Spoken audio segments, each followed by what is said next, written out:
Hello students, good morning. आज हम pharmacology का एक छोटा टॉपिक पढ़ लेते हैं, उपचार पर्ची या प्रेस्क्रिप्शन। उपचार पर्ची इंग्लिश में कहते हैं प्रेस्क्रिप्शन। उपचार पर्ची क्या होती है? सबसे महत्वपूर्ण भाग होता है। हमारे राजस्थान में अभी वर्तमान में जो पशुधन सहायक है उनको उपचार पर्ची लिखने की आवश्यकता पड़ रही है। तो उपचार पर्ची वैसे कौन लिखता है? उपचार पर्ची रजिस्टर्ड पशुपालन विभाग में रजिस्टर्ड वेटनरी प्रैक्टिशनर लिखता है। मेडिकल में रजिस्टर्ड मेडिकल प्रैक्टिशनर लिखता है। तो उपचार पर्ची किसके द्वारा लिखी जाती है? रजिस्टर्ड वेटनरी प्रैक्टिशनर द्वारा। Registered veterinary practitioner. Registered veterinary practitioner का मतलब हो गया ऐसा वेटनरी प्रैक्टिशनर या जिसने राजस्थान स्टेट वेटनरी काउंसिल या फिर वीसीआई में रजिस्ट्रेशन करवाया हुआ हो। आरएसवीसी या वीसीआई में जिसका रजिस्ट्रेशन हो। किसके लिए निर्देश होता है? लिखित निर्देश होता है। रजिस्टर्ड वेटनरी प्रैक्टिशनर का फार्मासिस्ट के लिए लिखित निर्देश होता है। लिखित निर्देश होता है। तो उपचार पर्ची की ये परिभाषा हो गई। उपचार पर्ची क्या होता है? Registered veterinary practitioner. हमारे वेटनरी डिपार्टमेंट में चूंकि रजिस्टर्ड वेटनरी प्रैक्टिशनर का फार्मासिस्ट को लिखित आदेश होता है। अब हमारे यहाँ ये डिपेंड नहीं करता कि फार्मासिस्ट है कि नहीं है। अगर फार्मासिस्ट की जगह कोई अन्य पैरावेट्स है, जैसे पशुधन सहायक है, तो वो उसके लिए भी माना जा सकता है। लेकिन वास्तव में ये लिखित निर्देश जो औषधि बना रहा है या औषधि को डिस्पेंस कर रहा है, औषधि को देने वाला है, उसके लिए ही होता है। तो रजिस्टर्ड वेटनरी प्रैक्टिशनर का फार्मासिस्ट के लिए लिखित में निर्देश होता है कि मैं जो ये औषधियां दे रहा हूं वो आप इस पशुपालक को इस पशु के इलाज के लिए दीजिए। उपचार पर्ची के कौन कौन से भाग होते हैं? उपचार पर्ची या प्रेस्क्रिप्शन के मुख्यतया 6 भाग होते हैं। उपचार पर्ची या प्रेस्क्रिप्शन के भाग। पहला भाग, सबसे पहला भाग होता है, उसे कहते हैं सुप्रास्क्रिप्शन। क्या कहते हैं? सुप्रास्क्रिप्शन।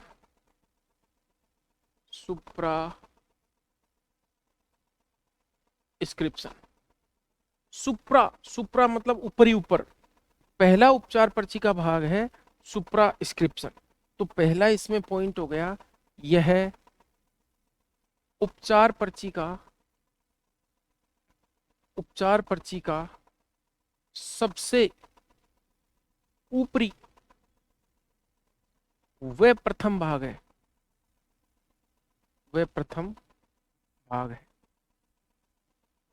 वर्तमान में पशुपालन विभाग राजस्थान में जो उपचार पर्ची दी जा रही है येलो कलर की, उसमें किस तरह से ये सुप्रास्क्रिप्शन होता है या किस तरह से उसका प्रारूप होता है। तो इस तरह से जो पर्ची होती है, इसमें यहाँ क्या रहता है? पर्ची का क्रमांक, यहाँ होता है दिनांक। इसके अलावा सुप्रास्क्रिप्शन में क्या क्या चीजें होती हैं? पशुपालक का नाम, मेडिकल वाली या ह्यूमन में जो पर्ची होती है उसमें रोगी का नाम या पेशेंट का नाम आता है। यहाँ पर पशु का नाम नहीं आता। जैसे भैंसों के नाम रखते हैं कई लोग, काली, धोली, इस तरह से, या फिर कुत्तों के नाम रहते हैं जैसे टाइगर, टोनी, इस तरह के डॉग्स के नेम होते हैं। तो वो नाम नहीं आते। किसके आते हैं? उसके ओनर के नाम आते हैं। ओनर मतलब पशुपालक या एनिमल ओनर का नाम जो उसे दिखाने के लिए लाया है या उसका मालिक बन करके आया है। क्योंकि पशु खुद मूक होता है, पशु कुछ बोल नहीं सकता, तो पशु नहीं आता, पशुपालक उसको लेकर के आता है इलाज करवाने के लिए। तो क्या हो गया, पशुपालक का नाम। पशुपालक के नाम के साथ में उसका एड्रेस होता है, उसका पता, पशुपालक का पता, पशुपालक के मोबाइल नंबर या दूरभाष नंबर, फोन नंबर, ताकि भविष्य में संपर्क किया जा सके। तो पशुपालक की पूरी चीजें लिखने के बाद उस पशु के बारे में लिखा जाता है। पशु के बारे में क्या क्या लिखा जाता है, उस पशु की सबसे पहले लिखी जाती है प्रजाति, पशु की प्रजाति, प्रजाति यानी स्पीसीज क्या है। प्रजाति का मतलब हो गया वो गाय है, भैंस है, कुत्ता है, भेड़ है, बकरी है, मुर्गी है, पक्षियों में मुर्गी है, सुअर है, या फिर क्या है। तो ये लिखी जाती है प्रजाति। प्रजाति का मतलब जैसे गाय है, भैंस है, इस तरह से। प्रजाति के बाद उसकी लिखी जाती है नस्ल। जैसे आपने भैंस लिख दी बफेलो, प्रजाति के अंदर लिख दिया बफेलो, तो बफेलो है कौन सी नस्ल की, तो आगे उसकी क्या लिखेंगे, नस्ल। तो नस्ल लिखी जाएगी, जैसे बफेलो मुर्रा है, मैसाना है, सूरती है, बदावरी, ये ब्रीड्स होती हैं इनकी। तो, तो उसमें फिर लिखी जाएगी नस्ल। जैसे अपन ने लिख दिया मुर्रा भैंस थी, तो मुर्रा बफेलो। इसके बाद में नस्ल के बाद में वो मेल है कि फीमेल है, जैसे नर है या मादा है, तो उसका क्या लिखा जाता है, लिंग।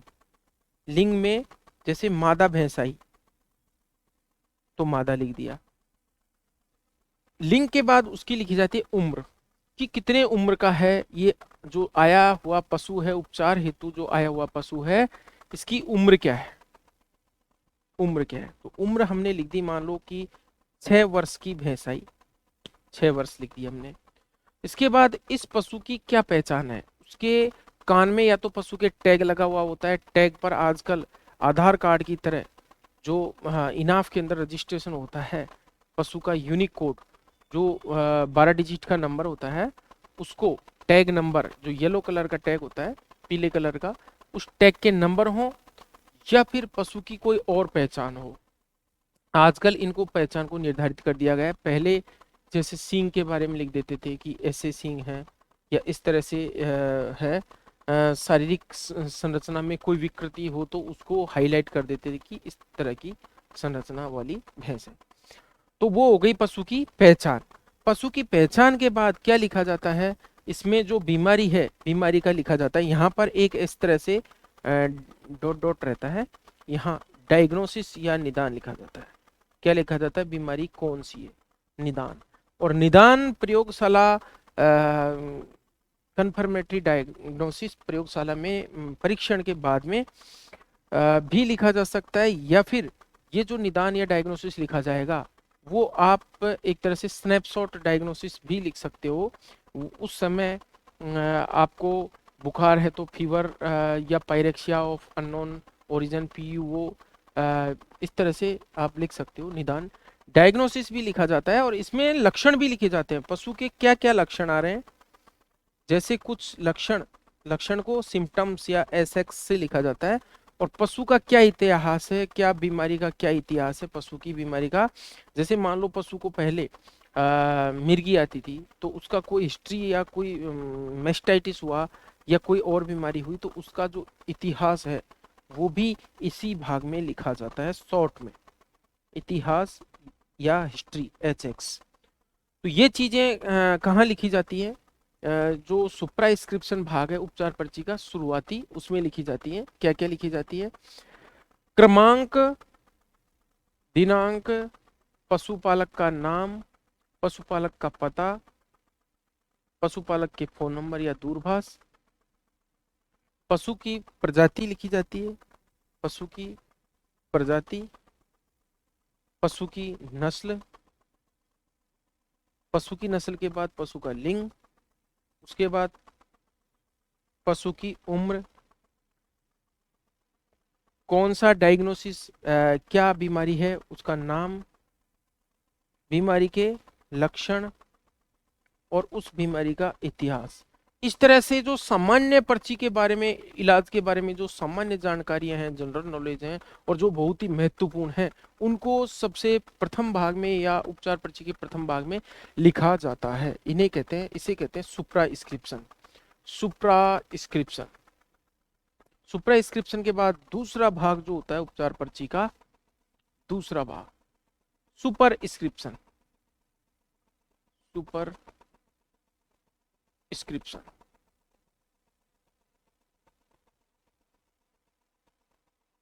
सुपरस्क्रिप्शन, सुपरस्क्रिप्शन में या तो हम क्या लिखते हैं, आरएक्स, क्या लिखते हैं, आरएक्स। अधिकांश उपचार पर्चियों में आरएक्स लिखा जाता है। और आरएक्स एक क्या है, लैटिन शब्द है, लैटिन संक्षिप्तीकरण है, लैटिन संक्षिप्तीकरण यानी लैटिन एब्रिवेशन है, एब्रिवेशन यानी सूक्ष्म रूप या छोटा रूप है। और इसकी जो लैटिन शब्द होता है, इसका पूरा, इसका लैटिन शब्द होता है, यानी फुल फॉर्म होती है रिसिप, रिसिप। और इस रिसिप का या रिसाइप का इंग्लिश अर्थ होता है, इसका अंग्रेजी मीनिंग होता है इसका, यानी टेक दो। और इसका इसका हिंदी अर्थ होता है, इसका हिंदी अर्थ होता है आप लीजिए, आप लीजिए। तो ये तो हो गई किसी जो ईश्वर पर विश्वास नहीं करता है उसके लिए इस आरएक्स का मतलब क्या है। उपचार पर्ची लिखने से पहले सामान्य फॉर्मेलिटी पूरी करने के बाद इस तरह से आरएक्स लिखा जाता है। उसके बाद में इस तरह से दवाइयाँ लिखी जाती है, मेडिसिन लिखी जाती है। तो उस आरएक्स लिखने का मतलब क्या है, वो लैटिन संक्षिप्तीकरण है, लैटिन संक्षिप्तीकरण है ये, जो कि लैटिन शब्द रिसाइप से बना है। रिसाइप का इंग्लिश में अर्थ होता है टेक दो, यानी आप लीजिए। या फिर दूसरा अर्थ जो आस्तिक लोग हैं उनके लिए ये एक भगवान है, रोमन, रोमन भगवान, रोमन स्वास्थ्य की देवी। किससे प्रार्थना है, रोमन स्वास्थ्य की देवी, और उसका नाम है जुपिटर, जुपिटर।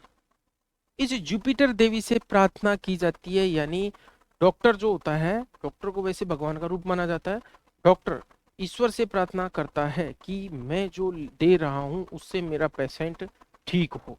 तो ये एक तरह की ईश्वर से उस पेशेंट की ठीक होने की प्रार्थना है, शॉर्ट में आरएक्स। रोमन स्वास्थ्य की देवी जुपिटर से क्या होती है, प्रार्थना होती है, से प्रार्थना होती है। क्या प्रार्थना होती है कि भाई जो मैं दवाई दे रहा हूं उससे ये ठीक हो। और ये जो आरएक्स खुद अपने आप में लैटिन संक्षिप्तीकरण है, आरएक्स का मतलब होता है रिसाइप। तो ये क्या हो गया, दूसरा भाग। और दूसरे भाग को कहते हैं अपन सुपर स्क्रिप्शन। सुपर स्क्रिप्शन के बाद तीसरा जो उपचार पर्ची का भाग है उसे कहते हैं इनस्क्रिप्शन, इनस्क्रिप्शन। और ये उपचार पर्ची का क्या होता है, मुख्य भाग। यहां पर कोई फॉर्मेलिटी नहीं है, ये उपचार पर्ची का, उपचार पर्ची का मुख्य भाग है। और मुख्य भाग है तो इसे बॉडी ऑफ प्रेस्क्रिप्शन भी कहते हैं, इनस्क्रिप्शन को, यानी इसे बॉडी ऑफ प्रेस्क्रिप्शन भी कहते हैं। कई बार क्या करते हैं, जैसे हम जल्दबाजी में होते हैं तो हम सिर्फ दवाइयों के नाम शॉर्ट में लिख देते हैं, आरएक्स बिना लिखे, बिना उस पशुपालक की हिस्ट्री जो सफेद पेपर पे लिख देते हैं, कई बार गोली का नाम या दवाई का नाम सीधे लिख देते हैं। तो वो क्या होती है, वो एक तरह से उपचार पर्ची का बीच वाला मुख्य भाग हो गया, औषधि का नाम। वहां पर कोई पशुपालक की और कोई आरएक्स नहीं लिखा, शॉर्ट में लिख दिया, तो उसका मतलब है कि ये उपचार पर्ची का मध्य भाग या बॉडी ऑफ प्रेस्क्रिप्शन है। इससे हमें पता चल जाएगा कि कौन सी दवाई लेनी है, कितनी मात्रा में लेनी है। तो देखिए इसमें क्या क्या होता है, जैसे मैं एक उदाहरण से समझाता हूँ आपको। उदाहरण है, जैसे आपने दिया पशु को सस्पेंशन, कोई पाडापाडी आया और उसको आपने एल्बेंडाजोल की शीशी दी 30 ml की। Suspension albendazole 30 ml, 30 ml। और चूंकि ये एक बार दी जाती है दिन में, यानी सेमल इन डाई, या इसको इंग्लिश में, ये तो लैटिन में हो गया, इसको इंग्लिश में कहते हैं ओडी, वंस ए डे या दिन में एक बार, जिसको सेमल इन डाई भी कहते हैं। और कैसे दी इसको? ओरली। ओरली, तो ओरली को अपन शॉर्ट में पीओ भी लिख सकते हैं, पर ओस। तो इस तरह से किसी ने लिख दिया, इस तरह से दवाई लिख दी। तो इस दवाई लिखने में इंस्क्रिप्शन वाले भाग में क्या क्या चीजें आ गई, इसको हम देखते हैं क्या क्या चीज आ गई। ये क्या हो गई? औषधि का रूप, औषधि का रूप, यानी इंस्क्रिप्शन भाग में जब दवा लिखते हैं तो पहले औषधि का रूप लिखते हैं। औषधि के रूप में हम क्या क्या लिख सकते हैं? जैसे यहाँ पर तो सस्पेंशन था, यहाँ आप टैबलेट लिख सकते हो, जैसे टैबलेट पैरासीटामोल। यहाँ आप बोलस लिख सकते हो, बड़ी टैबलेट को बोलस कहते हैं।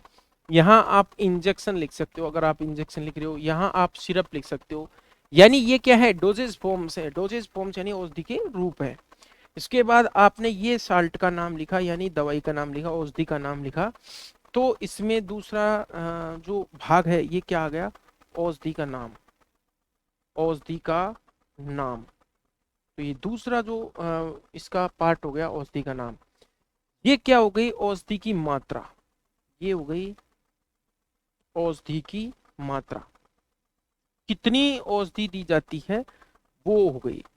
फिर औषधि देने की ये क्या हो गई? आवृत्ति, कैसे देते हैं औषधि देने की आवृत्ति, यानी आप कितनी बार उस औषधि को दे रहे हैं। दिन में एक बार दे रहे हैं, दिन में दो बार दे रहे हैं, सोते समय दे रहे हैं, सुबह दे रहे हैं, कब दे रहे हैं, या कितनी बार दे रहे हैं। तो ये औषधि देने की आवृत्ति। अब औषधि देने का मार्ग, ये पीओ यानी पर औस यानी मुख के द्वारा। तो ये क्या हो गया? औषधि देने का मार्ग। जैसे मान लो यहाँ इंजेक्शन होता, इंजेक्शन औषधि का रूप हो गया। सेफ्ट्रियाक्सोन, सेफ्ट्रियाक्सोन क्या हो गया? औषधि का नाम हो गया। फिर 3 ग्राम, 3 ग्राम, वो क्या होगी? औषधि की मात्रा हो गई। फिर औषधि देने की आवृत्ति, जैसे ओडी या एसआईडी लिख दिया, सेमल इन डाई, यानी दिन में एक बार, तो वो औषधि देने की आवृत्ति होगी। यहाँ पर इंट्रामस्कुलर या फिर इंट्रावीनस लिखा जाता, तो इंट्रामस्कुलर या इंट्रावीनस का मतलब हो गया औषधि देने का मार्ग। तो ये जो भाग है ये उपचार पर्ची का मुख्य भाग है। इसमें औषधि से देने से ये जो संबंधित औषधि के रूप से संबंधित जो है जानकारी होती है, औषधि के मात्रा से संबंधित जानकारी होती है। चूंकि आजकल सभी औषधियां बनी बनाई और पैकिंग में उपलब्ध होती है, अतः इस प्रकार से शॉर्ट में ये वाला भाग आ जाता है। अगला जो भाग उपचार पर्ची का है उसे कहते हैं सबस्क्रिप्शन, सबस्क्रिप्शन। और उपचार पर्ची का ये भाग होता है, चौथा भाग होता है। उपचार पर्ची का चौथा भाग होता है। इसमें जो रजिस्टर्ड वेटनरी प्रैक्टिशनर है, प्राचीन समय में औषधियां डिस्पेंसरी पर या उस हॉस्पिटल में वहीं पर तैयार करके और फिर दी जाती थी। तो इसलिए सबस्क्रिप्शन में क्या है, किसके लिए निर्देश होता है? इस भाग में, उपचार पर्ची के इस भाग में, उपचार पर्ची के इस भाग में जो पशु ये फार्मासिस्ट होता है, यानी जो औषधि बनाता है, उसके लिए क्या होते हैं? निर्देश। तो फार्मासिस्ट, या औषधि बनाने वाले के लिए औषधि निर्माण संबंधी निर्देश होते हैं। औषधि निर्माण संबंधी निर्देश होते हैं। औषधि निर्माण संबंधी निर्देश होते हैं।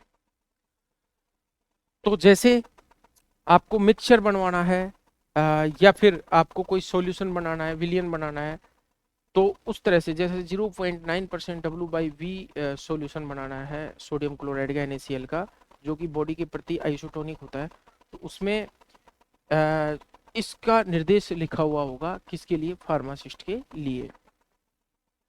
और अगला जो भाग होता है उसे कहते हैं सिग्ना। और सिग्ना में क्या लिखा जाता है? पशु पालक के लिए निर्देश है यहाँ पर जो ह्यूमन वाली पर्ची होती है, मानव की जो पर्ची होती है, उसमें सिग्ना का मतलब होता है पेशेंट के लिए निर्देश। यहाँ पर किसके लिए निर्देश होता है? औषधि लेने संबंधी, औषधि लेने या देने संबंधी पशुपालक के लिए निर्देश। पशुपालक, पशुपालक, या अगर पशुपालक की जगह ह्यूमन में क्या आ जाएगा, पेशेंट या पशुपालक के लिए निर्देश। और जो अंतिम भाग है उपचार पर्ची का, छठा भाग है, ये इसे कहते हैं सिग्नेचर, सिग्नेचर या इनिशियल। यहां पर शॉर्ट में सिग्नेचर किए जाते हैं, इधर की तरफ सिग्नेचर किए जाते हैं पशुपालक की, पशुपालक। तो पशुपालक के जो साइन आते हैं वो आते हैं बाईं ओर, और जो पशु मालिक, जो डॉक्टर होता है, प्रेस्क्राइबर, उपचार पर्ची लिखने वाला यानी प्रेस्क्राइबर, प्रेस्क्राइबर होता है या फिर पशु चिकित्सक होता है, उसके साइन आते हैं यहाँ शॉर्ट में। तो सिग्नेचर भाग में बाईं तरफ पशुपालक साइन करता है, सिग्नेचर करता है, दाईं तरफ जो प्रेस्क्राइबर है या फिर जो डॉक्टर है उसके साइन होते हैं। इस प्रकार उपचार पर्ची के 6 भाग हो गए। मैं वापस रिवाइज कर रहा हूँ, उपचार पर्ची क्या होती है। उपचार पर्ची एक रजिस्टर्ड वेटनरी या मेडिकल प्रैक्टिशनर का किसको लिखित में निर्देश होता है? फार्मासिस्ट को लिखित में निर्देश होता है। अगर फार्मासिस्ट अवेलेबल नहीं है तो अन्य स्टाफ के लिए भी वो लिखित में निर्देश हो सकता है, जैसे हमारे विभाग में होता है। उपचार पर्ची के मुख्य 6 भाग होते हैं। पहला जो भाग होता है सुप्रास्क्रिप्शन, जिसमें सारी डिटेल्स लिखी जाती हैं, जैसे क्रमांक है, दिनांक है, पशुपालक का नाम है, पता है, उसके दूरभाष नंबर है, पशु की प्रजाति है, लिंग है, उसकी आयु है, उसका उसके जो कोई बीमारी संबंधी लक्षण है, बीमारी का नाम या डायग्नोसिस है, उसका इतिहास है, इस तरह की पशु का कोई पहचान चिन्ह हो या फिर पहचान हो, कोई आइडेंटिफिकेशन नंबर हो, वो लिखी जाती है। तो ये हो गया सुपरस्क्रिप्शन। सुपरस्क्रिप्शन के बाद में आता है सुपरस्क्रिप्शन। सुपरस्क्रिप्शन में आरएक्स लिखा जाता है। आरएक्स का मतलब होता है ईश्वर से प्रार्थना। दो मतलब होते हैं, अगर कोई आस्तिक है तो उसके लिए इस रोमन जो ईश्वर है, रोमन स्वास्थ्य की देवी जुपिटर है, उससे प्रार्थना होती है। या फिर कोई नास्तिक है तो वो ये समझ लेता है कि इसका मतलब रिसाइव है, या आप लीजिए कि मैं जो दे रहा हूँ उससे आप ठीक होंगे, इस तरह से होता है। टेक दो इसका मतलब होता है। तो ये हो गया सुपरस्क्रिप्शन। सुपरस्क्रिप्शन के बाद लिखा जाता है इनस्क्रिप्शन।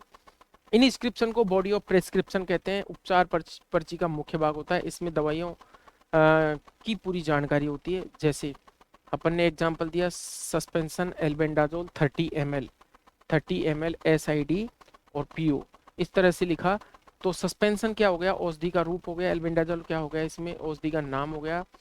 औषधि की मात्रा होगी 30 ml, फिर औषधि देने की आवृत्ति हो गई, फिर औषधि देने का मार्ग हो गया। इस तरह से इस इनस्क्रिप्शन को बॉडी ऑफ प्रेस्क्रिप्शन कहा जाता है। ये उपचार पर्ची का मुख्य भाग होता है। उसके बाद जो चौथा भाग आता है वो है सबस्क्रिप्शन। सबस्क्रिप्शन में जो औषधि बनाने वाले का बनाने वाले के लिए निर्देश होता है, फार्मासिस्ट के लिए।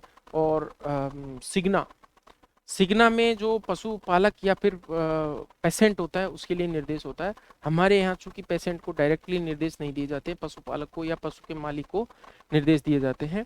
और लास्ट में सिग्नेचर, सिग्नेचर में इनिशियल किए जाते हैं, शॉर्ट साइन किए जाते हैं।